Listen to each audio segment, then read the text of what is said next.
મારું નામ લતિકા છે. મેં ગરીબ પરિવારમાં આંખો ખોલી હતી. કહેવા પૂરતી હું મારા માતા પિતાની મોટી દીકરી અને પહેલું સંતાન હતી. પણ પહેલા સંતાનને જેટલો પ્રેમ મળવો જોઈએ તેટલો પ્રેમ મને મારા માતા પિતા પાસેથી મળી શક્યો નહોતો. મારાથી નાનો મારો એક ભાઈ હતો જેને મારા માતા પિતા ખૂબ જ પ્રેમ કરતા હતા. તે મારા જન્મના પૂરા 7 વર્ષ પછી થયો હતો. પણ તેને સૌથી વધારે પ્રેમ મળ્યો તેનું એક કારણ એ પણ હતું કે મારા જન્મ પછી 5-6 વર્ષ સુધી લતિકાની માતાને કોઈ ખુશખબર ન મળી. તો તેમને લાગ્યું કે હવે તે આગળ માતા નહીં બની શકે. આથી તેમને ફરી માતા બનવાની ઈચ્છા જાગી હતી.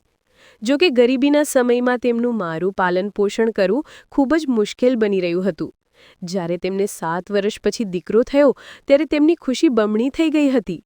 મારા પિતા અને માતા બંને ખૂબ જ ખુશ હતા.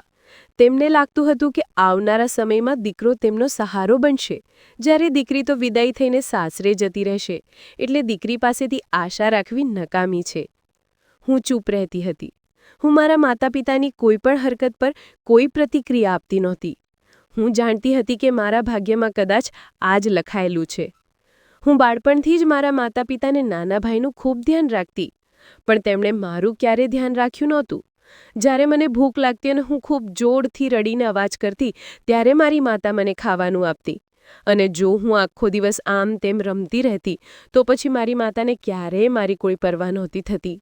હું વધારે ભણેલી પણ નહોતી. મને ભણવાનો ખૂબ શોખ હતો. જ્યારે હું 4 વર્ષની થઈ અને મેં આસપાસના બાળકોને ભણવા જતા જોયા ત્યારે મારા મનમાં આશા જાગી કે મારે પણ સ્કૂલે જવું છે. મેં આ વિશે મારા માતા પિતા સાથે વાત કરી. તેમની પાસે મને સ્કૂલે મોકલવાની પરવાનગી માંગી. મારી આશા મુજબ તે બંને મને ઇનકાર કરી દીધો હતો. પણ પછી મારા ખૂબ જીદ કરવા પર મારા પિતાએ કહ્યું કે તું તારો શોખ પૂરો કરવા માટે 1-2 વર્ષ સ્કૂલે જઈ શકે છે. તે પણ સરકારી સ્કૂલમાં, કારણ કે ફી ભરવાની અમારી હેસિયત નથી. મેં મારું દિલ નાનું ન કર્યું અને હું સરકારી સ્કૂલમાં જ ભણવા ચાલી ગઈ, જ્યાં પુસ્તકો અને ગણવેશ મફત મળતા હતા. સ્કૂલવાળા કોઈ બાળકને આપતા તો કોઈ બાળકને નહોતા આપતા. ભલે આ સરકારી સ્કૂલ હતી પણ અહીં બાળકોની સારી રીતે દેખરેખ નહોતી થતી. તેમ છતાં હું ભણવામાં ખૂબ સારી હતી. 2 વર્ષ ક્યાં પસાર થઈ ગયા ખબર જ ન પડી. પછી મારી માતાએ કહ્યું કે સ્કૂલે જવાની કોઈ જરણ નથી. તું મોટી થઈ રહી છે, હવે ઘરના કામ સંભાળ. બાળપણમાં ને ઓછી ઉંમરમાં જ મારી માતાએ મને ઘરના બધા કામકાજ શીખવી દીધા હતા. તે પોતે તો મારા નાના ભાઈની સેવામાં લાગેલી રહેતી અને મને તેમણે રમતગમત અને ભણતરથી દૂર કરીને ઘરના કામોમાં જ વ્યસ્ત કરી દીધી હતી. ઓછી ઉંમરથી જ મને રસોઈ બનાવતા આવડી ગયું હતું. ઘરના એક કામને વ્યવસ્થિત રીતે કરતા આવડી ગયું હતું. પછી જેમ જેમ હું યુવાનીની ઉંમરે પગ મૂકવા લાગી, મારા માતા પિતાને મારા લગ્નની ચિંતા સતાવવા લાગી. આ ઘરમાં મારી કોઈ મરજી ચાલતી નહોતી. જો હું ક્યારેક મારી માતાને કહું કે માં, આજે જમવામાં મારી પસંદનું ભોજન બનાવી લો ને, મને કઢી ભાત ખૂબ પસંદ છે. પણ મારી માતાનું કહેવું હતું કે ના, તારી મરજી અમારા માટે એટલું મહત્વ નથી રાખતી. તું તો તારા સાસરે જતી રહીશ. તે મારા નાના ભાઈને પૂછતી કે તેને શું ખાવું છે અને જે મારા પિતા અને નાનો ભાઈ કહેતા તે જ ઘરમાં બનતું હતું. અહીં સુધી કે દરેક તહેવાર પર તેના કપડાં આવતા અને મને કહી દેવામાં આવતું કે હજી તારા જૂના કપડાં પડ્યા છે, પહેલાં એ જ ખરાબ કર, તે પછી બીજા આવશે. મારા માતા પિતા મારા માટે સંબંધો શોધવા લાગ્યા હતા. પણ તેમને મારા માટે એવો જ સંબંધ જોઈતો હતો જ્યાં હું ફક્ત મારું જીવન પસાર કરી શકું. મારી ખુશી, મારી મરજી કોઈના માટે મહત્વ જ નહોતી રાખતી. તેમને આ વાતથી કોઈ મતલબ નહોતો કે જે દિવસે તેમની દીકરીના લગ્ન થશે ત્યાં તે ખુશ પણ રહેશે કે નહીં. બસ તેમને તો મારા માટે એવા સંબંધની શોધ હતી જેમાં તેમને પોતાના ખિસ્સામાંથી કંઈ ખર્ચ ન કરવું પડે. કોઈ મરે મફતમાં જ લઈ જાય. ન દહેજનું ઝંઝટ હોય કે ન જાનને જમાડવાનું. મારા માતા પિતા જ્યારે બેસીને મારા લગ્ન વિશે વાતો કરતા ત્યારે હું તેમની વાતો સાંભળતી રહેતી અને તેમની નિયતને પણ સારી રીતે સમજી ગઈ હતી. પછી આખરે તેમને મારા માટે એક એવો સંબંધ મળી ગયો જેની સાથે તેઓ મને વિદાય કરી દેવા માંગતા હતા. આ સંબંધ એટલો ઉતાવળનો હતો કે મને પણ કંઈ વિચારવાનો સમજવાનો સમય જ ન મળ્યો. એક દિવસ અચાનક મારી માતાએ કહ્યું કે તૈયારી શરૂ કરી દો, આવતા અઠવાડિયે તારા લગ્ન છે. આ સાંભળીને હું આશ્ચર્યચકિત થઈ ગઈ. મેં કહ્યું, માં, છોકરો કોણ છે, કેવો છે? મારી માતાએ મને ઘોરીને જોયું અને કહેવા લાગી કે તું કોણ હોય છે આ વિશે સવાલ કરનારી? દીકરીઓ ફક્ત પોતાના માતા પિતાની મરજી મુજબ જ ચાલે છે. અમે તારા માટે સારો જ સંબંધ જોયો છે. ત્યાં તું ખૂબ ખુશ રહીશ. હા, એક વાત યાદ રાખજે, ત્યાં ગુજરાન ચલાવવાની કોશિશ કરજે. એવું ન થાય કે નાની મોટી તકલીફો પર રડતી રડતી અહીંયા આવી જાય. જો અમે લોકો પહેલેથી જ ઘણા પરેશાન છીએ, ખૂબ ગરીબ છીએ. તારા પિતાએ કેટલી મુશ્કેલીથી તારો પાલન પોષણ કર્યું તું જાણે છે ને? હું ચૂપ થઈ ગઈ અને મેં મારી નજર ઝુકાવી લીધી.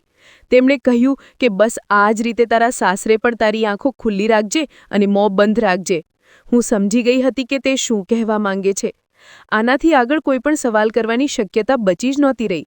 ક્યારેક ક્યારેક મને એવું લાગતું કે જાણે હું આખી દુનિયામાં એકલી છું. કોઈ પણ મારું પોતાનું નથી. કોઈ મારી સાથે મારી ખુશીઓને સમજવાવાળું નથી. પછી એક સમય એવો આવ્યો જાણે મારા લગ્નનો દિવસ પણ આવી ગયો. મારા લગ્ન ખૂબ સાદા હતા. ન કોઈ ઢોલ, ન સજાવટ, ન ચહલપહલ. બસ મારી માતાએ મને લાલ રંગનો દુપટ્ટો ઓઢાવીને કહ્યું કે ચલ, આજે મંદિરમાં તારા લગ્ન છે. હું ચૂપચાપ નજર ઝુકાવીને તેમની સાથે ચાલી ગઈ. ન મારા દિલમાં ખુશી હતી, ન કોઈ અફસોસ. બસ એક અજીબ બેચેની હતી કે ખબર નહીં આ અજાણ્યો સંબંધ કેવો હશે. જેમ જ હું મારા પિતાને માતા સાથે મંદિર પહોંચી, ત્યાં એક મોટી ઉંમરના માણસ ઊભા હતા, જેને જોઈને મેં વિચાર્યું કે કદાચ તેના દીકરા સાથે મારા લગ્ન થવાના છે. પણ જ્યારે ખબર પડી કે તે જ મારા પતિ છે, તે જ વ્યક્તિ છે, તો મારા રૂંવાટા ઊભા થઈ ગયા. મેં ચોંકીને મારી માતા તરફ જોયું. મારી આંખોમાં આંસુ આવી ગયા હતા. મારી માતા સમજી ગઈ હતી કે હું તેમને શો સવાલ કરવાની છું. તેમણે મારા માથા પર હાથ મૂક્યો અને કહ્યું કે દીકરી, આ ખૂબ જ સારા માણસ છે. ખાધે પીધે સુખી ઘરના છે. તને તેમના ઘરમાં કોઈ પરેશાની નહીં થાય. મારા પિતાએ પણ કંઈક આવા જ આશીર્વાદ આપ્યા અને હું જે દર વખતની જેમ આ વખતે પણ ચૂપ રહી. મારી જિંદગીનો આટલો મોટો નિર્ણય મારી મરજી વિરુદ્ધ સ્વીકારી ચૂકી હતી. મારા લગ્ન મારા પતિ સાથે થઈ ગયા હતા. હવે મેં તેમને મારા પતિ માની લીધા હતા અને હું વિદાય થઈને તેમના ઘરે આવી ગઈ હતી. અહીં મારી સાસુ હતા, જેમણે આરતીની થાળી લઈને દરવાજા પર મારું સ્વાગત કર્યું અને કહ્યું કે વહુ તો ખૂબ સુંદર છે, બસ ઉપરવાળો તેનું ભાગ્ય સારું કરે. હું આશ્ચર્યચકિત થઈ ગઈ કે આખરે તે મને કયા પ્રકારના આશીર્વાદ આપી રહ્યા હતા. મને મારા રૂમમાં મોકલી દેવામાં આવી હતી. હું આ નાના રૂમમાં બેઠી હતી, જ્યાં ફક્ત એક જૂની અલમારી, એક જૂની ક્રોકરી અને એક ડબલ બેડ રાખેલો હતો. આ રૂમની હાલત જોઈને એવું લાગતું હતું કે જાણે ઘણો જૂનો રૂમ છે અને અહીં કોઈ રહેતું નહોતું. થોડીવાર પછી મારા પતિ રૂમની અંદર દાખલ થયા. જ્યારે તે મારી બાજુમાં આવીને બેઠા તો તેમણે કહ્યું કે અહીંયા તો આવી ગઈ છો, પણ અહીં આવ્યા પછી તારી આંખોમાં વધારે સપના સજાવવાની જરૂર નથી. તેમની વાત સાંભળીને તરત જ મેં પલટીને તેમની તરફ જોયું. તેમણે કહ્યું કે આ વાત તો તારા માતા પિતાએ તને જણાવી દીધી હશે કે મેં તારી સાથે લગ્ન કેમ કર્યા છે. મેં નામાં ગરદન હલાવી અને કહ્યું કે ના, મને કંઈ ખબર નથી. તો તેમણે કહ્યું, તો પછી આ તારા માતા પિતાની ભૂલ છે. ખરેખર હું પહેલેથી જ પરણેલો છું અને તું તારો હેતુ સમજી જા કે આ ઘરમાં હું તને ફક્ત બાળક પેદા કરવા માટે લઈને આવ્યો છું, પત્ની હોવાનો હક આપવા માટે નહીં. હું પહેલેથી જ મારી પત્નીને ખૂબ પ્રેમ કરું છું, એટલે મને તારી કોઈ જરૂર નથી. મારી પત્ની સાથે મારા લગ્નને 5 વર્ષ થઈ ગયા. હજી સુધી તે માતા નથી બની શકી, એટલે મેં તારી સાથે લગ્ન કર્યા છે. મેં તારા માતા પિતાને બધી વાત પહેલાં જ જણાવી દીધી હતી અને એ પણ કહી દીધું હતું કે તમારી દીકરીને અમારા ઘરમાં રહેવા માટે બધી સગવડતા મળશે, એટલે મારી સાથે વધારે ફ્રી થવાની જરૂર નથી. એમની વાતો સાંભળીને તો મારી આંખોમાં આંસુ આવી ગયા હતા. સૌથી વધારે અફસોસ મને એ વાત પર થયો હતો કે મારા માતા પિતાએ મારા લગ્ન એક એવા માણસ સાથે કરાવી દીધા હતા જે પહેલેથી જ પરણેલો હતો અને આ ઘરમાં મને પત્ની બનાવીને નહીં, પણ એક બાળક પેદા કરવાવાળી મશીન સમજીને લાવ્યો હતો. મને આખી જિંદગી ક્યારે પણ મારા માતા પિતાથી કોઈ ફરિયાદ નહોતી થઈ, પણ હવે મારું દિલ અફસોસથી ભરાઈ ગયું હતું. હું ખૂબ રડી હતી, પણ મારા પતિને મારા આંસુઓથી કોઈ ફરક નહોતો પડતો. તેણે લાઇટ બંધ કરી અને પોતાનો હક મારાથી વસૂલ કરી લીધો હતો. હું હવે તેની પત્ની હતી, તેને રોકી પણ નહોતી શકતી અને ના આ ઘરથી ભાગી શકતી હતી. તે રાત્રે મને ઊંઘ ન આવી. હું આખી રાત બેચેન રહી. મારા માતા પિતાએ આપેલા ધોખા વિશે વિચારતી રહી. તેમણે મને પોતાના ઘરેથી કાઢવાના ચક્કરમાં મારા વિશે કંઈ વિચાર્યું પણ નહોતું.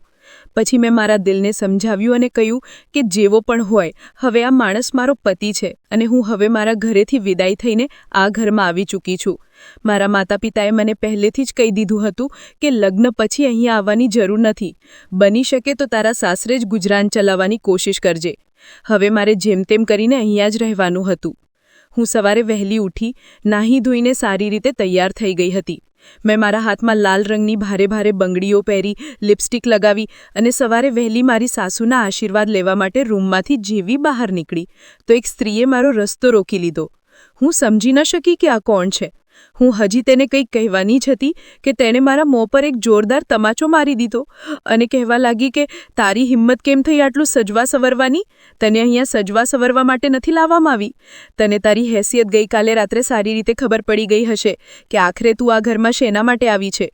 એટલે વધારે તૈયાર થવાની જરૂર નથી. જે હેતુથી આ ઘરમાં આવી છે ફક્ત તે હેતુ પર જ ધ્યાન આપ.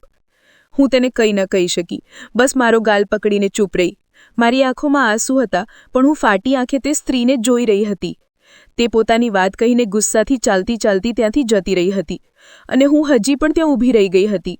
જ્યારે મારી સાસુ ત્યાં આવ્યા અને મારી આંખોમાં આંસુ જોયા તો કહેવા લાગી કે લતિકા દીકરી, તું અહીં શું કરી રહી છે? મેં રડતા રડતા તેમને જણાવ્યું કે તમારા આશીર્વાદ લેવા માટે, તમને મળવા માટે તમારા રૂમ તરફ આવી રહી હતી. ત્યારે એક સ્ત્રીએ મારા ગાર પર થપ્પડ મારી દીધો અને કહ્યું કે અહીં શૃંગાર કરવાની જરૂર નથી. તેમણે અફસોસભર્યો ચહેરો બનાવ્યો અને કહેવા લાગી, અચ્છા, તો તારો સામનો પૂજા સાથે થઈ ગયો. મેં ચોંકીને કહ્યું, પૂજા કોણ? કોણ પૂજા? તેમણે કહ્યું કે દીકરી, આ તારી સોતન છે જે તારા મોં પર તમાચો મારી ગઈ છે. ખરેખર આ બંનેના લગ્નને ઘણો સમય થઈ ગયો છે. મારી વહુ માતા નથી બની શકતી. મારો દીકરો તેને ખૂબ પ્રેમ કરે છે, એટલે તેણે પોતાની પત્નીને જણાવ્યા વગર તારી સાથે લગ્ન કરી લીધા છે. તેને ગઈકાલે રાત્રે જ ખબર પડી કે તે બીજા લગ્ન કરી ચૂક્યો છે, જે વાતથી તે ખૂબ ભડકેલી હતી અને તેણે પોતાનો ગુસ્સો તારા પર કાઢી નાખ્યો. મારા દીકરાએ સંતાનના લોભમાં આવીને આ બધું કર્યું છે. જો કે તેની પત્ની તેના બીજા લગ્ન માટે બિલકુલ તૈયાર નહોતી અને મારો દીકરો કોઈપણ હાલતમાં પિતા બનવા માંગતો હતો. મેં કહ્યું, માજી, તો શું જ્યારે આ લોકોને પોતાનું સંતાન મળી જશે તો મારા પતિ મને છોડી દેશે? તેમણે કહ્યું કે ના દીકરી, મારો દીકરો એટલો પણ ખરાબ નથી. હું જાણું છું કે તેણે સંતાનના લોભમાં આવીને આ પગલું ભર્યું, પણ તેણે તારા માતા પિતા સાથે કોઈ જોર જબરજસ્તી નથી કરી. તારા માતા પિતાએ પોતા જ મારા દીકરા સાથે તારા લગ્નની વાત કરી હતી અને કહ્યું હતું કે અમારી દીકરી સાથે લગ્ન કરી લો, તેને તમારા ઘરમાં જગ્યા આપી દો, તે તમને પિતા બનાવી દેશે. તારા પિતા અવારનવાર અમારા અહીંયા આવતા જતા રહે છે. મારી સાસુની વાતો સાંભળીને મારું દિલ ખૂબ દુઃખી થયું હતું, પણ તેમ છતાં મેં મારા દિલને સમજાવી લીધું અને વિચાર્યું કે હવે મારે અહીં જ રહેવું છે તો અહીંના માહોલ પ્રમાણે જ પોતાને ઢાળવું પડશે. આજે મારા લગ્નની પહેલી સવાર હતી. મેં વિચાર્યું કે મારે મારા પતિનું દિલ જીતી લેવું જોઈએ. તે મારાથી નારાજ ન હોવા જોઈએ. જો તે મને અહીં બાળક પેદા કરવા માટે લઈને આવ્યા છે તો હું તેમની ઈચ્છા પૂરી કરવા માટે તૈયાર છું. પણ હું એ નહોતી ઈચ્છતી કે તે મારાથી નારાજ રહે અને હું કોઈપણ કિંમત પર મારા પતિને મારાથી નારાજ નહોતી કરવા માંગતી. મેં એક બે વાર તેમને પૂછ્યું પણ કે તમારા માટે નાસ્તો લઈને આવું, પણ તેમણે ના પાડી દીધી અને પોતાનો મોબાઈલ વાપરવા લાગ્યા. થોડી ક્ષણો પસાર થઈ હતી તે પછી જિંદગી રૂટીન પર ચાલવા લાગી. મારી સોતન પૂજાને ઘરમાં મારી હાજરી બિલકુલ પસંદ નહોતી, પણ તે પોતાના પતિની ખાતર બધું સહન કરી રહી હતી. તે મને કડવી કસેરી વાતો પણ સંભળાવતી હતી, પણ હું તેની વાતો સાંભળીને નજરઅંદાજ કરી દેતી હતી. મેં જોયું હતું કે મારા પતિનું વર્તન લગ્નની પહેલી રાત જેવું હતું. તે પછી બિલકુલ તેવું નહોતું રહ્યું. દિવસો પસાર થવાની સાથે તેમનું વર્તન મારી સાથે નરમ થતું જતું હતું. મારી સાસુ મારું ખૂબ ધ્યાન રાખતી હતી. જે દિવસથી હું લગ્ન કરીને આ ઘરમાં આવી હતી, ન તો હું મારા પિયર ગઈ હતી કે ન મારા માતા પિતામાંથી કોઈ પણ મને મળવા માટે અહીંયા આવ્યું હતું. મેં પણ વિચારી લીધું હતું કે હું જેમ તેમ કરીને અહીં જ ગુજરાન ચલાવીશ, પણ ક્યારેય મારા પિયર પાછી નહીં જાઉં. જ્યારે મારી સોતન પૂજા મારી સામે આવતી ત્યારે એમ જ કહેતી કે હું તને વધારે સમય સુધી મારા પતિને જિંદગીમાં નહીં રહેવા દઉં. ખૂબ જલ્દી તું બહાર કાઢી ફેંકીશ, કારણ કે મને સંતાનનો કોઈ લોભ નથી. મને બાળક નથી જોઈતું અને હું ક્યારેય મારા પતિને વહેંચાકા જોઈ શકું નહીં. તે ફક્ત મારો છે અને મારો જ રહેશે. હું મારી સોતનને વાતો પર ચૂપ રહેતી હતી, બલકે મને તેનાથી ખૂબ ડર લાગતો હતો.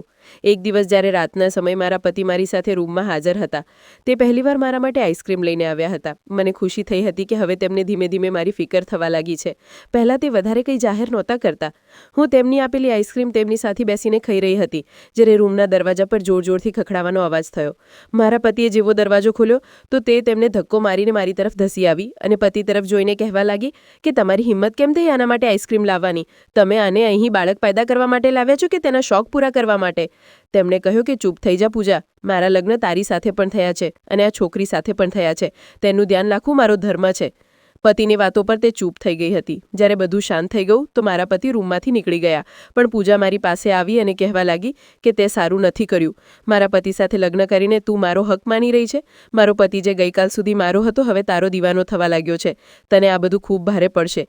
તે મને ધમકી આપીને ગઈ હતી અને જે આઈસ્ક્રીમ મળવાથી હું ખુશ હતી હવે મારી બધી ખુશી છૂ થઈ ગઈ હતી અને મારી આંખોમાં આંસુ આવી ગયા હતા. તે દિવસ પછી જ મને એક અજીબ ગભરાહટ થવા લાગી હતી. એવું લાગતું હતું જાણે કે મારી સાથે કંઈક ખોટું થવાનું છે. વારંવાર મારા મગજમાં પૂજાની ધમકી ફરી રહી હતી. આ ઘરમાં શાંતિ નહોતી, એક અજીબ બેચેની.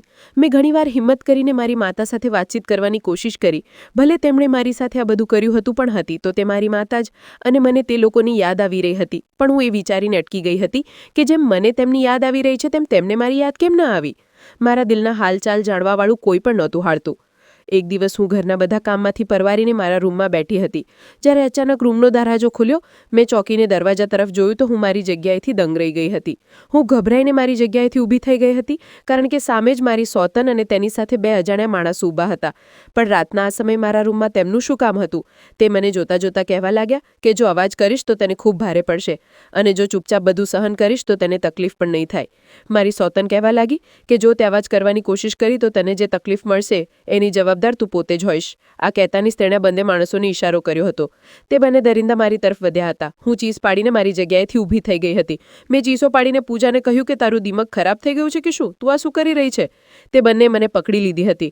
હું તેમની પાસે ચીસો પાડીને કહી રહી હતી કે છોડો મને. તે બંને નકાબાપોશ વાસણ હતા અને મને પોતાની સાથે ઘસડીને લઈ જઈ રહ્યા હતા. પણ હું રડી રહી હતી, ચીસો પાડી રહી હતી કે મને ક્યાં લઈ જઈ રહ્યા છો? છોડો મને. તેમાંથી કોઈ પણ મારી વાત સાંભળવા માટે તૈયાર નહોતું. તેમાંથી એકે કહ્યું કે વધારે અવાજ કરવાની જરૂર નથી, સારું રહેશે કે અમારી વાત માની લે, નહીં તો નુકસાન ઉઠાવીશ. આ કહેતાને જ મેને ઘસડીને અને મારા મોં પર હાથ રાખીને દરવાજાની બહાર લઈને જઈ રહ્યા હતા. એટલામાં જ દરવાજા પર મારા પતિ આવી ગયા. તેમને જોઈને મેં રાહતનો શ્વાસ લીધો હતો. તેમને જોતા જ એવું લાગ્યું હતું જાણે કે મારા શરીરમાં કોઈએ જિંદગી ભરી દીધી હોય. અંદર આવતા જ તે પણ થોડી ક્ષણો માટે થંભી ગયા હતા અને પછી અચાનક તેમણે પોતાની પહેલી પત્નીના વાળ પકડીને તેના મોં પર એક જોરદાર થપ્પડ મારી દીધો અને કહ્યું કે તું ક્યાં લઈ જઈ રહી છે આને? આ તો સારું થયું કે માએ મને ફોન કરી દીધો કે તે ઘરની અંદર બે માણસોને બોલાવ્યા છે. હું તો આ વાત ખૂબ સારી રીતે જાણું છું કે તને લતિકા બિલકુલ પસંદ નથી, પણ જ્યારે મને ખબર પડી કે તે બે માણસોને અંદર બોલાવ્યા છે અને તું તેમને લઈને લતિકાના રૂમમાં ચાલી ગઈ છે તો મને ખબર નહીં કેમ કંઈક ખટક્યું. એટલે હું તરત જ ઘટના સ્થળે પહોંચી ગયો. તે બંને માણસો કોણ હતા ને તે મને જબરજસ્તી ક્યાં લઈ જઈ રહ્યા હતા એ વાત કોઈ જાણતું નહોતું. પૂજા ચૂપચાપ ઊભી રહીને રડી રહી હતી. તે બંને છોકરાઓ પણ ભાગવાની કોશિશ કરી રહ્યા હતા. પણ ઘરમાં હાજર મારી સાસુએ મારા ઘોંઘાટનો અવાજ સાંભળીને પહેલાથી પોલીસને બોલાવી દીધી હતી. પોલીસ તે બધાને અરેસ્ટ કરીને લઈ ગઈ હતી. મારી સાસુએ મને ઘરમાં જ રહેવાનું કહ્યું હતું. તે અને મારા પતિ, પોલીસ, તે બંને માણસો અને મારી સોતન સાથે પોલીસ સ્ટેશન ગયા હતા. મને ઘરમાં એકલી ખૂબ ડર લાગી રહ્યો હતો. હું ખૂબ ગભરાયેલી હતી. જ્યારે થોડીવાર પછી તે બંને માદીગરો પાછા આવ્યા તો તેમણે મને એક હકીકત જણાવી. એક એવી હકીકત જેથી તે પણ ઘણા વર્ષોથી અજાણ હતા. તેમણે જણાવ્યું કે તેમને આજે પહેલીવાર ખબર પડી કે પૂજા એક ગેંગ સાથે જોડાયેલી છે. તે એક એવી ગેંગ છે જે લોકોના શરીરના આંતરિક અંગો કાઢીને તેની તસ્કરી કરે છે. આ વાત સાંભળતા જ મારા પગ નીચેથી જમીન ખસી ગઈ હતી અને તે લોકો મને પણ પોતાની સાથે એટલે જ લઈ જઈ રહ્યા હતા. ખરેખર જે દિવસથી મારા પતિએ પોતાની પહેલી પત્નીની મરજી વિરુદ્ધ જઈને મારી સાથે બીજા લગ્ન કર્યા ત્યારથી તેને આ વાત બિલકુલ પસંદ નહોતી આવી. તેને લાગ્યું કે હવે તેનો પતિ બદલાઈ જશે, મને પ્રેમ કરવા લાગશે, એટલે તેણે મને ઘરથી ઉપાડી જવાનો નિર્ણય કર્યો. તેને લાગ્યું કે સાસુ દવા ખાઈને સૂઈ રહી છે, પતિ ઘરની બહાર ગયો છે, એટલે તેના માટે આ બધું સરળ હશે. પણ તે નહોતી જાણતી કે આજે મારી સાસુએ દવા ખાધી જ નહોતી, બલકે તેમની દવા તો પૂરી થઈ ગઈ હતી. અવારનવાર તે બપોરે ઊંઘની દવા ખાઈને 4 કલાક માટે સૂઈ જતી હતી. આજે જ્યારે તેમણે પૂજા સાથે બે અજાણ્યા માણસોને મારા રૂમમાં જતા જોયા તો તરત જ તેમણે પોતાના દીકરાને ફોન કરીને બધું જણાવી દીધું. મારા પતિએ તે ત્રણેયને અરેસ્ટ કરાવી દીધા હતા. પોલીસે જ્યારે તે ત્રણેયની પૂછપરછ કરી તો ખબર પડી કે તે ખૂબ મોટી ગેંગ ચલાવી રહ્યા છે. પૂજા આ ગેંગને ખૂબ સારી રીતે જાણે છે અને તે પોતે પણ આ ગેંગનો હિસ્સો હતી. પૂજા તો હવે પોતાના કરેલની સજા જેલમાં ભોગવી રહી હતી. મારા પતિએ મારી માફી માંગી અને કહ્યું કે સારું થયું હું સમયસર પહોંચી ગયો, નહીં તો આજે તારી સાથે ખબર નહીં શું થઈ જાત. તે દિવસ પછી મારા પતિએ મને પત્ની હોવાનો અસલી હક આપી દીધો હતો. હવે હું આ ઘરમાં શાંતિથી રહેવા લાગી હતી અને ઉપરવાળાએ અમને થોડા સમય પછી જ સંતાનનું સુખ પણ આપી દીધું હતું. જીવા મારા 9 મહિના પૂરા થયા તો મેં એક દીકરાને જન્મ આપ્યો. મારા પતિની ઈચ્છા પૂરી થઈ ગઈ હતી. હું મારા પતિ, દીકરા અને મારી સાસુ સાથે ખૂબ ખુશ હતી. જે ખુશીઓ મને પહેલાં નસીબ નહોતી થઈ તે ખુશીઓ મને હવે મળી ગઈ હતી. કારણ કે દીકરાના જન્મ પછી મારા પતિ મારી વધુ ઇજ્જત કરવા લાગ્યા હતા. પણ તેમને ક્યારેક ક્યારેક પૂજાની યાદ આવી જતી હતી, કારણ કે તેમના લગ્ન પૂજા સાથે પ્રેમથી થયા હતા. પણ જ્યારે તેમનું ધ્યાન તેની હરકતો પર જતું તો તે કહેતા કે સારું થયું તે અહીંથી જતી રહી, અને તેને પોતાના દિલમાંથી કાઢવાની પૂરી કોશિશ કરતા હતા. સમય પસાર થતો ગયો અને મેં એક દીકરીને પણ જન્મ આપ્યો. હવે મારી પાસે એક દીકરો અને એક દીકરી થઈ ગયા હતા. મારા પતિ કહેતા હતા કે તારો ખૂબ ખૂબ આભાર, તે મને પિતા બનવાનું સુખ આપ્યું. હું ખૂબ જ નસીબદાર છું જેણે મને પોતાની જિંદગીમાં સામેલ કરી. આ દરમિયાન મારી સાસુનું મૃત્યુ થઈ ગયું હતું. તેમના મૃત્યુ પર મને ખૂબ અફસોસ થયો હતો, કારણ કે તેમણે હંમેશા મારી ઇજ્જત કરી હતી, મને હંમેશા પ્રેમ આપ્યો હતો, મને એક માતાની જેમ પ્રેમ કર્યો હતો. કદાચ સારા લોકો દુનિયામાંથી જલ્દીથી જતા રહે છે, એટલે તે પણ જલ્દીથી આ દુનિયામાંથી વિદાય થઈ ગયા હતા. મેં અને મારા પતિએ મળીને અમારા બાળકોનું પાલન પોષણ કર્યું. મારા બાળકો હવે ખૂબ હોશિયાર થઈ ચૂક્યા હતા. મોટો દીકરો 17 વર્ષનો અને દીકરી 15 વર્ષની હતી. એક દિવસ અચાનક ઘરના દરવાજા પર ખખડાવાનો અવાજ થયો. જેવી હું દરવાજો ખોલવા માટે ગઈ તો સામે જોઈને મારા હોશ ઉડી ગયા કે દરવાજા પર પૂજા ઊભી હતી. એ જ ચહેરો, એ જ કદ, શરીર બિલકુલ તેવું જ. આજે આટલા વર્ષો પછી તેને પોતાની આંખો સામે જોઈને હું ગભરાઈ ગઈ હતી. જ્યારે મારા પતિ દરવાજા પર આવ્યા તો તેમણે તેને કડક શબ્દોમાં કહ્યું કે અહીં કેમ આવી છે અને પોલીસે તને છોડી કેવી રીતે દીધી. તેણે હાથ જોડીને રડતા રડતા કહ્યું કે મને માફ કરી દો. હું તમારાથી મારી ભૂલની માફી માંગવા માટે આવી છું. મેં જે કર્યું હું જાણું છું કે તે બધું ખોટું હતું, પણ મને મારા કરેલની સજા મળી ગઈ છે. મારા ભાઈએ મારી જામીન કરીને છેલ્લા 6 મહિના પહેલાં જામીન પર છોડાવી લીધી, પણ કોઈ પણ મને પોતાની સાથે રાખવા માટે તૈયાર નથી. હું તમારી આગળ હાથ જોડીને વિનંતી કરું છું કે મને તમારા ઘરમાં જગ્યા આપી દો. હવે પછી આવી કોઈ ભૂલ નહીં કરું. બસ મને તમારા ઘરમાં જગ્યા જોઈએ છે અને 2 સમયની રોટલી. મને તેના પર દયા આવી ગઈ અને મેં મારા પતિને કહ્યું કે તે ખૂબ શર્મિંદા થઈ રહી છે, તેને માફ કરી દો. જો કે મારા પતિ તેને અપનાવવા માટે, સરળતાથી માફ કરવા માટે તૈયાર નહોતા. આ મારી જ કારણે હતું. જ્યારે તે ઘરની અંદર દાખલ થઈ ગઈ, મારા પતિ તેની સાથે વાત નહોતા કરતા, પણ તેણે અમે બધા ઘરવાળાઓનું દિલ જીતી લીધું હતું. તે ઘરના બધા કામ કરતી હતી. જો કે તેની ઉંમર મારાથી વધારે હતી. તે મારા બાળકોને ખૂબ પ્રેમ કરતી હતી, પણ ક્યારેક ક્યારેક મને તેની હરકતો ખૂબ અજીબ લાગતી હતી. હું મારા બાળકોને જે કામોથી રોકતી હતી તે પોતે મારા બાળકોને તે કામ કરવાની પરવાનગી આપી દેતી હતી, અને મારા બાળકો મારાથી હટીને તેની સાથે વધારે જોડાઈ ગયા હતા. જેમ કે હવે મારી દીકરી યુવાની તરફ જઈ રહી હતી. મેં તેને ના પાડી હતી કે તું મોબાઈલનો ઉપયોગ ન કર્યા કર, પણ પૂજા તેને ચૂપચાપ મોબાઈલ ચલાવવા માટે આપી દેતી હતી. મારો દીકરો ખૂબ ફિઝૂલ ખર્ચી કરવા લાગ્યો હતો. હું તેને ફક્ત જરૂરિયાત પૂરતા જ પૈસા આપતી હતી, પણ પૂજા ચૂપચાપ તેને જેટલા પૈસા તે માંગતો તેટલા જ પૈસા આપી દેતી હતી. આ બધું મને ખૂબ અજીબ લાગી રહ્યું હતું. હું વિચારી રહી હતી કે આ વિશે મારા પતિ સાથે વાત કરું, પણ ઘણા દિવસોથી તેમની તબિયત કંઈક ઠીક નહોતી ચાલી રહી. મારા બાળકો હવે અમારા બંને પતિ પત્ની પરથી ધ્યાન હટાવીને પૂજા તરફ થઈ ગયા હતા. મેં જોયું હતું કે પૂજા મારા બાળકોને ખૂબ પ્રેમ કરતી હતી અને તેમને કહેતી હતી કે હું પણ તમારી માં છું. ભલે મેં તમને જન્મ નથી આપ્યો, પણ તમારા પપ્પાની પહેલી પત્ની તો છું ને. બાળકો નાની નાની વાતો પર કહેતા, મમ્મી તમે તો અમને રોકો ટોકો છો, પણ પૂજામાં તો અમારી દરેક ઈચ્છા પૂરી કરે છે. તેમની બધી ઈચ્છાઓ તો હું પણ પૂરી કરતી હતી, પણ તે ઈચ્છાઓ જે તેમના માટે ઠીક હતી. હું મારા બાળકોને બગાડવા નહોતી માંગતી, પણ પૂજા તેમની દરેક ઈચ્છા પૂરી કરીને તેમની આદતોને બદલી રહી હતી. હું મારા પતિની તબિયત ખરાબ હોવાને કારણે વધારે તેમની સાથે જ સમય વિતાવી રહી હતી, એટલે બાળકો તરફથી મારું ધ્યાન હટી ગયું હતું. એક દિવસ તેમની એટલી વધારે તબિયત ખરાબ થઈ ગઈ કે તે આ દુનિયા છોડીને ચાલ્યા ગયા, અને હવે હું પોતાને એકલી મહેસૂસ કરી રહી હતી. હું તેમના મૃત્યુ પર ખૂબ રડી હતી. તેમના મૃત્યુના થોડા દિવસો પછી જ મેં જોયું કે મારા બંને બાળકો મારાથી પૂરી રીતે અલગ થઈ ગયા. તેમને જાણે મારી કોઈ પરવાહ જ નહોતી, ન દીકરાને ન દીકરીને. હવે જ્યારથી તેમના પિતાનું મૃત્યુ થયું હતું ત્યારથી તે વધુ પણ વધારે પૂજાની નજીક થઈ ગયા હતા.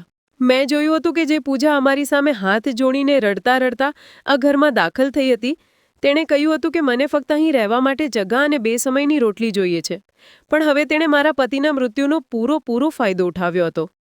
હું જોઈ રહી હતી મારા બાળકોની અંદર પણ ઘણા બદલાવ આવી ગયા હતા. મારા બંને બાળકો મારી સાથે કોઈ વાત નહોતા કરતા. મારો દીકરો હવે નોકરી કરવા લાગ્યો હતો. તેની ઉંમર 21 વર્ષ થઈ ગઈ હતી અને દીકરી ઘરમાં હોવા છતાં મને નજરઅંદાજ કરી રહી હતી. આખરે મારા બાળકોને આ બધું શું થઈ ગયું હતું? મારા બાળકો જે ક્યારેક મારા હતા, હવે મને પારકા લાગવા લાગ્યા હતા. શું પૂજાએ મારા બાળકોને મારાથી છીનવી લીધા હતા? શું તે એટલે આ ઘરમાં આવી હતી? મારી તો કંઈ સમજમાં જ નહોતું આવી રહ્યું. એક દિવસ પૂજાએ મને કહ્યું કે ઉઠ અને ઘરનું બધું કામ કર. મેં કહ્યું કે આ તું શું કહી રહી છે? તે કહેવા લાગી કે હા, હું બિલકુલ ઠીક કહી રહી છું. બસ મારે જેટલું કામ કરવું હતું મેં કરી લીધું. તેના તેવર ખૂબ બદલાયેલા હતા. એક દિવસ સવારનો સમય હતો જ્યારે મેં ઘરમાં હલચલ જોઈ તો આશ્ચર્યચકિત થઈ ગઈ. હું જેવી રૂમમાંથી બહાર નીકળીને ગઈ તો એક આધેડ ઉંમરનો માણસ બેઠો હતો. મને જોતાં જ મારો દીકરો ઉઠીને ઊભો થઈ ગયો અને તે માણસને કહેવા લાગ્યો કે જુઓ, આ મારી મમ્મી છે. તેણે ગરદન હલાવી. મેં કહ્યું, દીકરા, આ બધું શું થઈ રહ્યું છે? આ કોણ છે? તો તે કહેવા લાગ્યો કે મમ્મી, ઘરમાં ઘણી પરેશાની થઈ રહી છે. પપ્પાના મૃત્યુ પછી અમે લોકો દરેક વસ્તુ માટે તરસી રહ્યા છીએ. હવે ઘરમાં કોઈ એવી કિંમતી વસ્તુ નથી જેને વેચી દેવામાં આવે. પછી અમારું ધ્યાન તમારા પર ગયું. અમે વિચાર્યું તમારા લગ્ન તો ઓછી ઉંમરમાં થઈ ગયા હતા. જુવાન બાળકો હોવા છતાં પણ તમારી ઉંમર વધારે નથી લાગતી. તો પછી તમારા જ લગ્ન કરાવી દઈએ. મેં ચોંકીને કહ્યું, આ તો તમે પાગલ થઈ ગયા છો કે શું? આ શું બકવાસ કરી રહ્યા છો? તે દિવસે ઘરમાં પૂજા નહોતી. મારો દીકરો ને દીકરી જ હાજર હતા. મારી દીકરીએ મારો હાથ પકડ્યો અને કહેવા લાગી કે આખરે તમે અમને આખી જિંદગી આપ્યું છે શું? બસ હંમેશા અમને નાની નાની વાતો પર રોકતા ટોકતા રહ્યા છો. અરે, અમારી પણ લાઈફ છે. અમે અમારી લાઈફને અમારા હિસાબે જીવવા માંગીએ છીએ.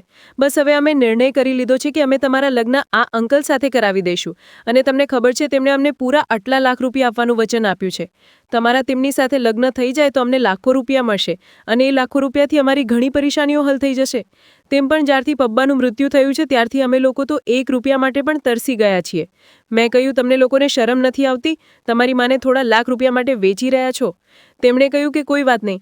જેમ પપ્પા ચાલ્યા ગયા એમ જ અમે હજી પણ ધીરજ રાખી લઈશું. તેમ પણ અમારું ધ્યાન રાખવા માટે પૂજામાં છે ને. મને આજે મારા બાળકો પર શરમ મહેસૂસ થઈ રહી હતી કે શું આ જ દિવસ જોવા માટે મેં તેમને જન્મ આપ્યો હતો. તેમના અને મારા માતા પિતામાં કદાચ કોઈ ફરક નહોતો રહ્યો. દર વખતે મારા પોતાનાઓએ જ મને ધોકો આપ્યો હતો. એક સમય હતો જ્યારે મારા માતા પિતાએ મારા પતિ સાથે મારા લગ્ન પોતાના ફાયદા માટે કરાવ્યા હતા. અને હવે આ સમય આવી ગયો કે મારા બાળકો આ આધેડ ઉંમરના માણસ સાથે મારા લગ્ન પોતાના ફાયદા માટે કરાવી રહ્યા છે. શું હું ફક્ત આખી જિંદગી બીજાના ફાયદાનો હેતુ બનીને જ રહીશ? હું બિલકે બિલકે રડી રહી હતી. પણ મારા બાળકોએ મારી એક ન સાંભળી. મારા પોતાના જ બાળકોએ મારા લગ્ન જબરદસ્તી આ માણસ સાથે કરાવી દીધા. અને આ માણસ મને તેની સાથે પોતાના ઘરે લઈ ગયો. જેવી હું તેના ઘરે પહોંચી, આ જોઈને મારી આંખો ચોંકી ગઈ કે આ તેનું કોઈ ઘર નહોતું, બલ્કિ ખૂબ મોટો બંગલો હતો. ચળકતી ગાડીઓ ઊભી હતી. હા, માણસ એટલો અમીર હતો. તેણે મને કહ્યું કે તારે પરેશાન થવાની જરૂર નથી. મારી પત્ની તો ઘણા વર્ષો પહેલાં મરી ગઈ. ઉપરવાળાએ કોઈ સંતાન પણ ના આપ્યું. મેં તારી સાથે લગ્ન ફક્ત એટલે કર્યા છે જેથી મારું ઘડપણ શાંતિથી પસાર થઈ શકે. તું મારી સેવા કરી શકે, મારી સાથે રહી શકે. હું કદાચ કંઈ કહેવાને કાબિલ જ નહોતી, કારણ કે મારા પોતાના જ બાળકોએ મને જે આઘાત આપ્યો હતો તે મારા માટે ખૂબ મોટો હતો. પછી હું આ માણસના ઘરમાં રહેવા લાગી. અહીં મારે કોઈ કામ નહોતું કરવું પડતું. ઢગલાબંધ નોકર આજુબાજુ ફરતા રહેતા હતા. બધા કામ તે જ કરતા હતા. અને મારો પતિ, તે તો બીમાર હતો. તેણે કંઈ જ ખબર નહોતી હોતી કે હું શું કરી રહી છું. તેને તો બસ કોઈના સાથની જરૂર હતી, એટલે તેણે મારી સાથે લગ્ન કર્યા હતા. દિવસો ઝડપથી પસાર થઈ રહ્યા હતા. હવે મને એવું લાગતું હતું કે જાણે મારું કોઈ પણ પોતાનું નથી અને મેં આ જિંદગી સ્વીકારી લીધી હતી. મારા બાળકોની તો હું શકલ પણ નહોતી જોવા માંગતી. લગભગ 2 વર્ષ પછી એવો સમય પણ આવી ગયો જ્યારે મારો આ પતિ પણ મને છોડીને ચાલ્યો ગયો અને હું આ મોટા બંગલામાં એકલી રહી ગઈ હતી. તે તો ચાલ્યો ગયો હતો, પણ તેની બધી સંપત્તિની દેખભાળ હવે હું રાખી રહી હતી. તેમના મૃત્યુના થોડા દિવસ પછી જ એક જુવાન છોકરો, સામાન્ય કદકાઠીનો, તેની લગભગ 34 વર્ષની ઉંમર હતી, તે ઘરની અંદર દાખલ થયો. હું સોફા પર બેઠી હતી.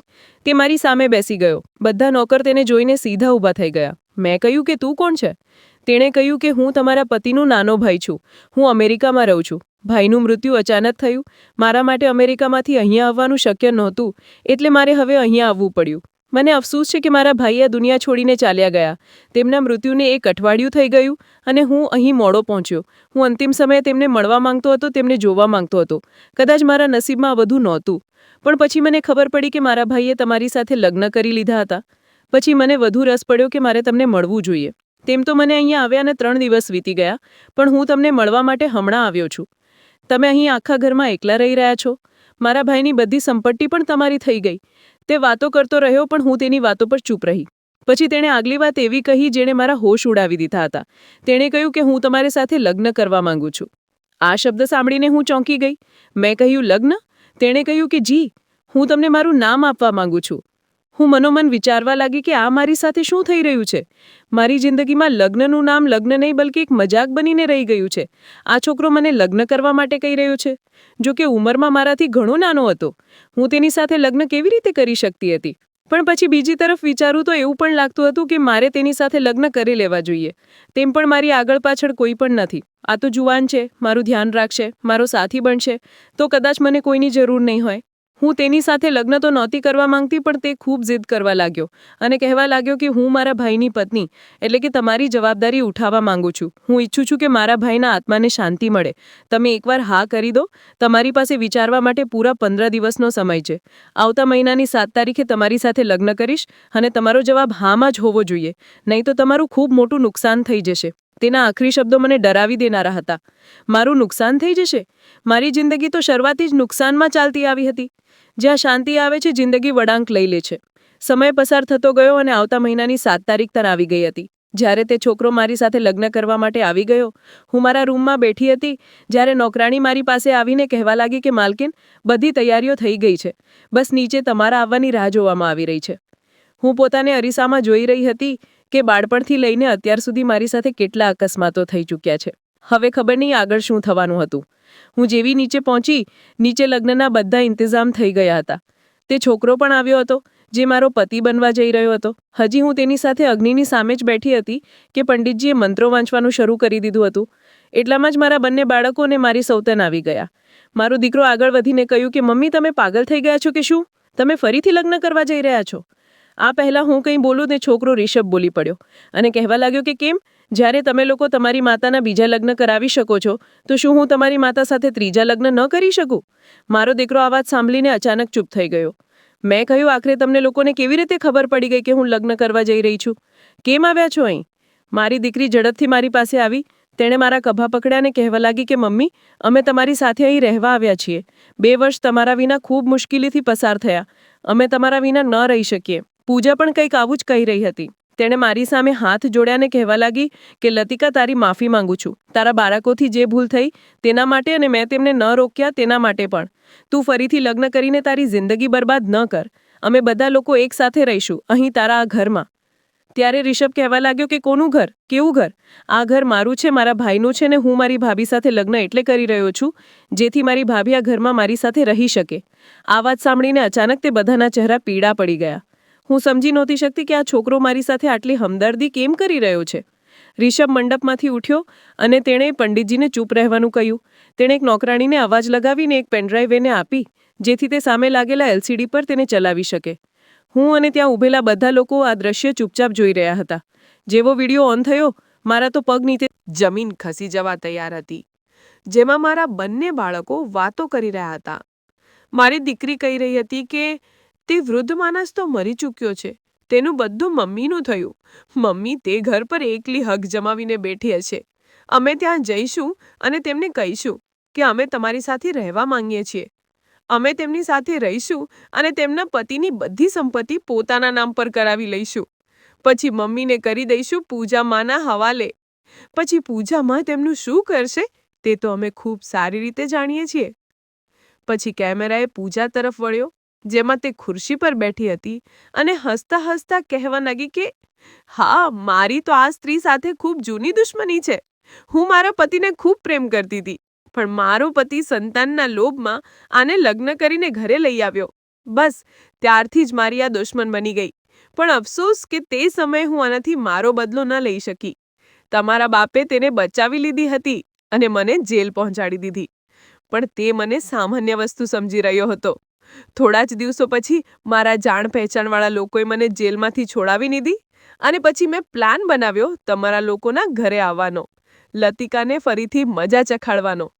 જ્યારે બધી સંપત્તિ અમારી થઈ જશે તો પછી તેનું શરીર તે અમારા કોઈ કામનું નહીં રહે, પણ તેનું શરીર અને તેના શરીરના અંગો અમને વધુ તાકાતવર બનાવી દેશે. અમે તેના શરીરના બધા જરૂરી અંગો કાઢીને મોંઘી કિંમતમાં વેચી દઈશું અને પછી અમારી પાસે પૈસા જ પૈસા હશે. આ બધી વાતો કરીને તે બધા લોકો જોર જોરથી હસી રહ્યા હતા. આ વિડીયો જોઈને મારી આંખો ફાટી રહી ગઈ. આનો મતલબ એ હતો કે આ સ્ત્રીએ મારા બાળકોને પોતાની તરફ કરી લીધા હતા. મારા બાળકો જે ક્યારેય પોતાની માતાની સામે ઊંચા અવાજે વાત પણ નહોતા કરતા, તે જ બાળકો આ સ્ત્રીના કહેવામાં આવીને પોતાની માતાની વિરુદ્ધ જઈ ચૂક્યા હતા. પૂજા અને મારા બંને બાળકો આ જોઈને દંગ રહી ગયા. તેમની સચ્ચાઈ ખુલીને સામે આવી ગઈ હતી. મારા દીકરાએ ભાગવાની કોશિશ કરી ત્યારે તેને એક અજાણ્યા માણસે પકડી લીધો, જે બિલકુલ તેની પાછળ જ ઊભો હતો. એકે પૂજાને પકડી અને બીજાએ મારી દીકરીને. ઋષભ મારી પાસે આવ્યો અને કહેવા લાગ્યો, આ પોલીસ છે.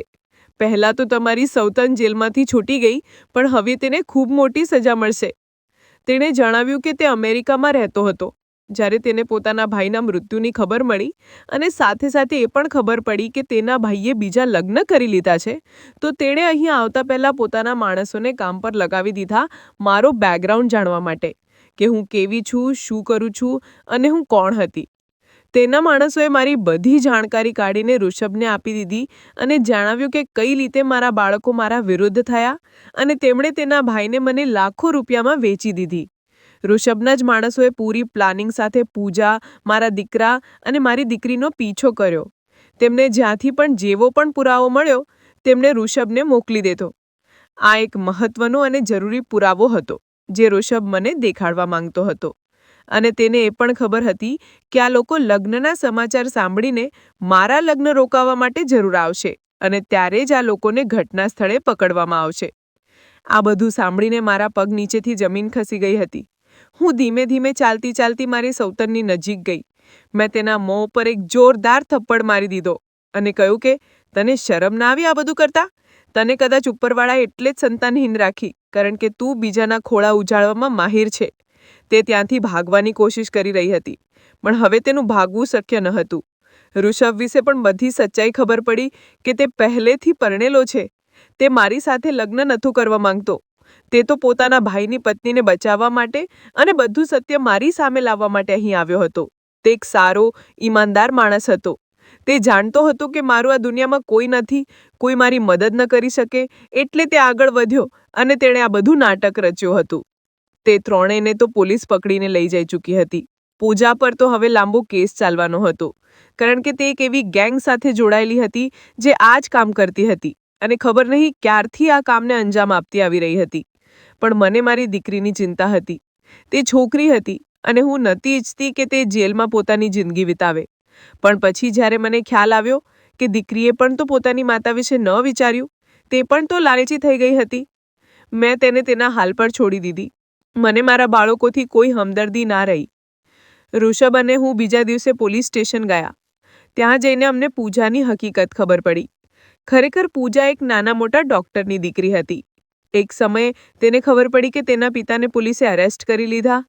આ આરોપમાં કે તે લોકોના ઈલાજના બહાને તેમને બેહોશ કરીને તેમના શરીરના જરૂરી અંગો કાઢીને મોટા હોસ્પિટલના ડૉક્ટરોને મોંઘી કિંમતમાં વેચે છે. તે આ જ વસ્તુનો વેપાર કરી રહ્યો હતો.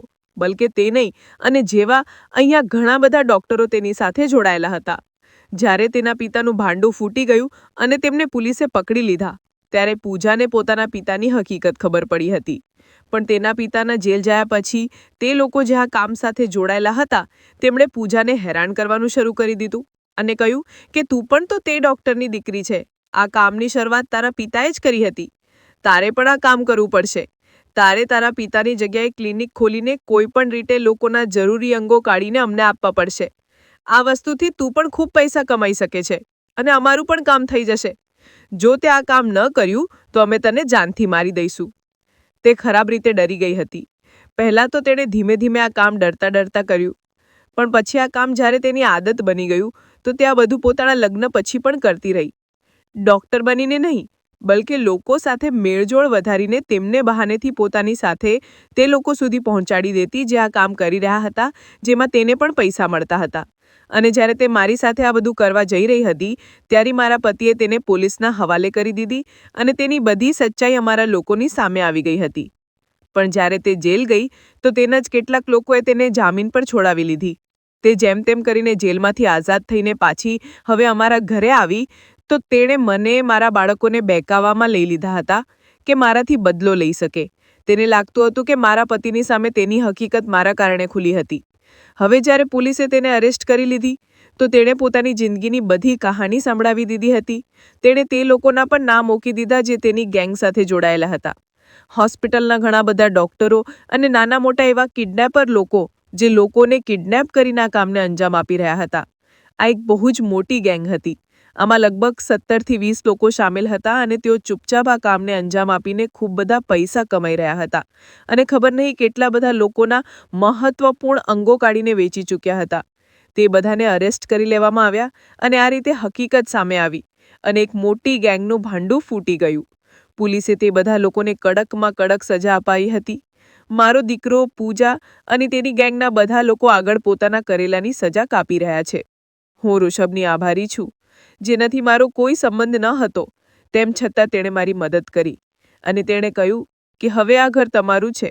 મારા ભાઈ જેટલી પણ શોહરત કમાઈ બધું પોતાની મહેનતથી કર્યું હતું, એટલે મારો આમાં કોઈ હક નથી. આ બધું તમારું છે. એમ પણ હું અમેરિકામાં રહું છું. ક્યારે પણ તમને જરૂર પડે તો મને ફોન કરી દેજો. તે તો પાછો અમેરિકા ચાલ્યો ગયો, પણ મને આ બોધપાઠ આપી ગયો કે હું આખરે ક્યાં સુધી આમ ડરી ડરીને જીવતી રહીશ. હવે મારે સાવધાન રહેવું હતું, સચેત રહેવું હતું. હું હવે મારા બીજા પતિની સંપત્તિની દેખભાળ પણ કરી રહી છું અને હવે ફક્ત મારા માટે જીવું છું. તો દોસ્તો, આશા કરું છું કે તમને અમારી કહાણી પસંદ આવી હશે. કહાણી પસંદ આવી હોય તો વિડીયોને લાઇક કરજો, ચેનલ પર નવા છો તો ચેનલને સબસ્ક્રાઇબ કરજો અને હા, નોટિફિકેશન બેલને જરૂર દબાવજો, જેથી આગલી અપડેટ સૌથી પહેલા તમને મળે. આભાર.